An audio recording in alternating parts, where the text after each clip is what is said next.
My final project is on the organization Kiva.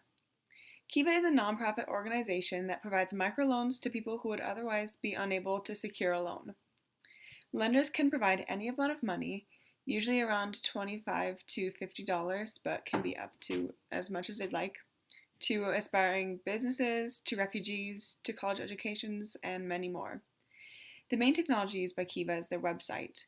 While being aesthetically pleasing, the website is very organized. A tab at the top shows popular options for categories of loans, as well as regions of the world to pick from. Kiva also has social media: Twitter, Facebook, and Instagram, as well as being on LinkedIn and Glassdoor and running a blog. The Kiva website is for lending money and looking up information, while Twitter, Facebook, and Instagram serve more as platforms for announcements and photos of the people helped. Glassdoor and LinkedIn have information on the company itself, and the blog is important. It showcases the stories of the people who receive the microloans and how it's changed their lives. Each of these technologies serves an important purpose, but one thing is missing: an app. Kiva could benefit greatly from creating an app.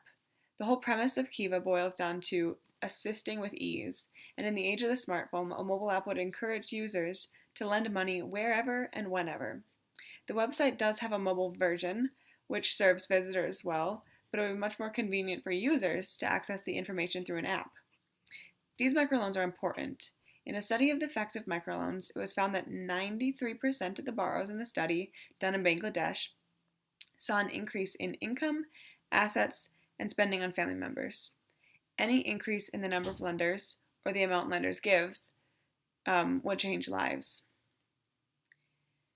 In a study examining how users reacted to 5 interactive apps, the participants had the most positive response to the apps that, quote, maintained the flow of the narrative, provided a personalized or playful alternative to the representation of information in other media, and were produced by credible media organizations that designed their apps for use on mobile devices, end quote.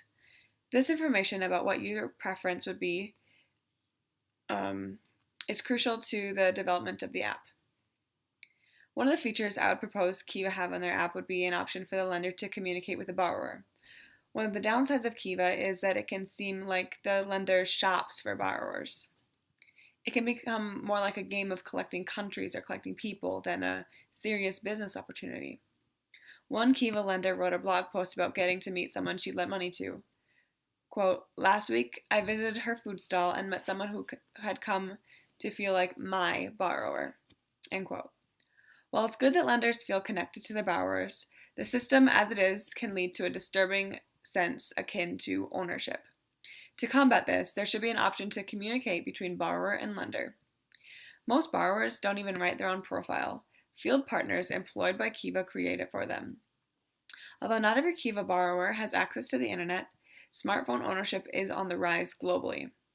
When a borrower becomes more than a couple of photos and a description, the lenders and the borrowers benefit. Introducing a connection directly between the lender and the borrower would have another impact.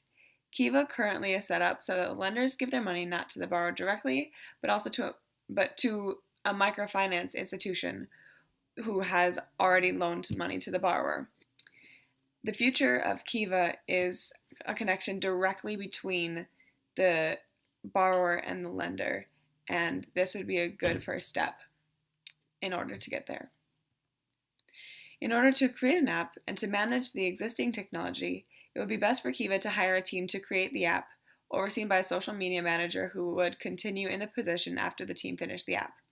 While one person can create an app, a really effective app is easier to come by when more minds pool their expertise and creativity. The team should consist of various backgrounds, especially multicultural individuals. The team could use an app-building website such as Good Barber, which has the best reviews, but to make an app as successful as it possibly can be, it would be best to use code to build it.